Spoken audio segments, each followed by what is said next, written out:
Welcome to Embrace Relief. I am Chelsea Winterholler, and I am so excited to be your coach today. This is episode 134, Difficult Feelings Are Not Dangerous. And today I will tell you exactly why. Hello. Welcome to the podcast today. The one thing that I wish all moms would get on board with is this. Your kids are meant to experience difficult feelings. Now, a lot of people might call them negative feelings or positive feelings, right? We in our world are very quick to jump when we are assigning feelings into one of these two categories, negative or positive. So a quote, negative feeling that you might think would be anger, frustration, worry, anxiety, right? Whereas positive feelings might be happy, joyful, full of love, all sorts of other feelings. But what I want to help reframe your brain around today is that what if there is just no such thing as negative and positive feelings? What if all feelings are here for us? All feelings are here to help teach us and to help us become more whole people.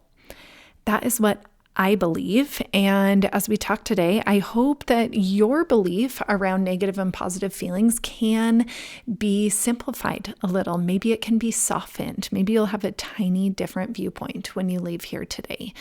Now, I am going to call them difficult feelings instead of negative feelings because we as human beings have a connotation around feelings like worry, frustration, and dread.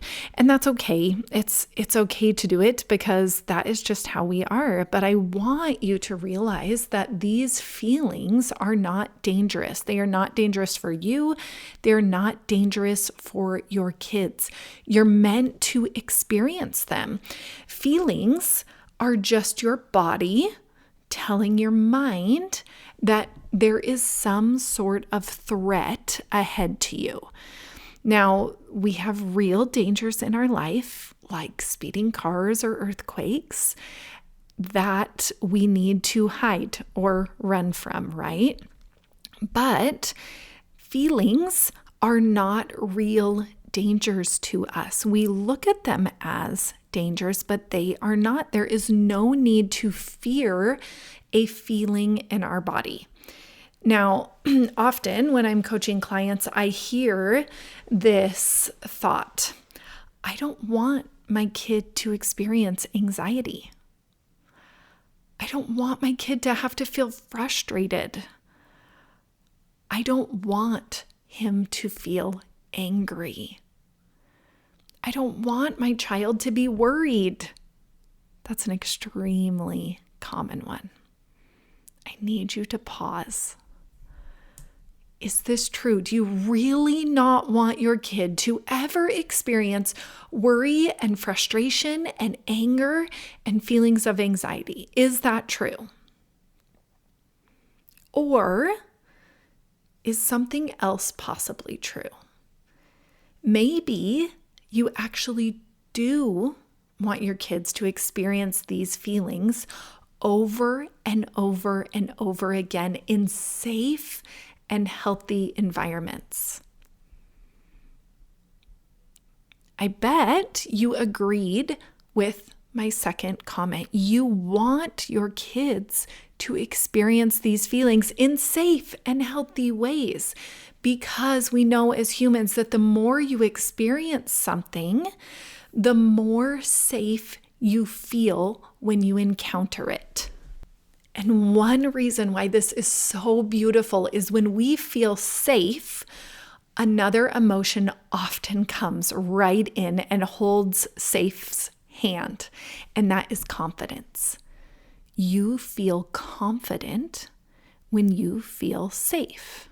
So, if you want your kids to experience the feeling of confidence in the face of worry, frustration, and anger and anxiety, if you want your child when they face those emotions, because they will, to feel confident that they will be able to make it through the next 1 minute, 5 minute, or 20 minutes of their lives. Our greatest desire is to have our children be exposed to these feelings now. We want our kids to feel safe. True safety comes from knowing that you can handle the unknowns that are thrown at you. Think of a time that this has been true in your life. Maybe you're a mama of toddlers, and the first time that your toddler runs up to another kid and punches him, you freak out. You have no idea how to handle it. You feel a lot of panic.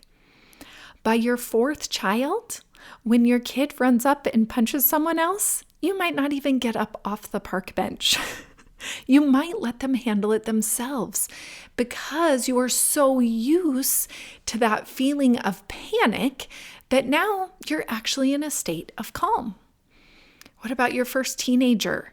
The first time your teenager stays out past curfew, what does your brain do? It immediately goes into fight mode, right? You are feeling fear, you are feeling anger, you are feeling worry. Your brain is asking you all sorts of questions like, where could they be? Did something happen to them?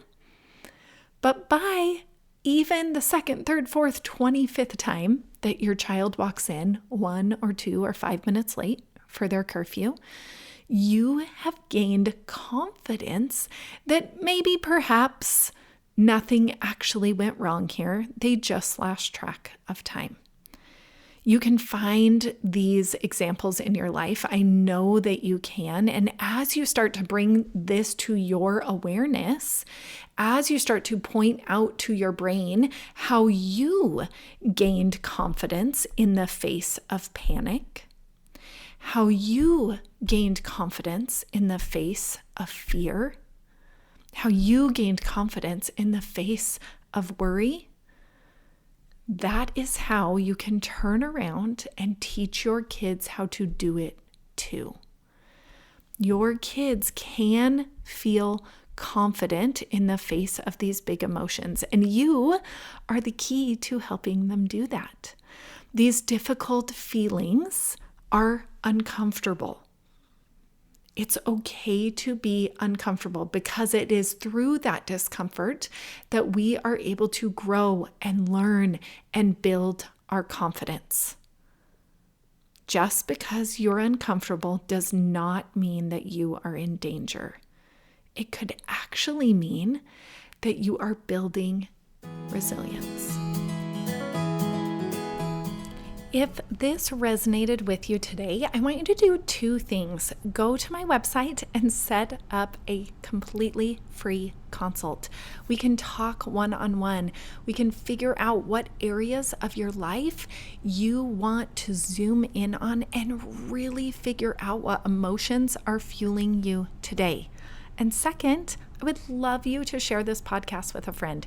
If it resonated with you, it will definitely help them too. I'll see you soon, friends.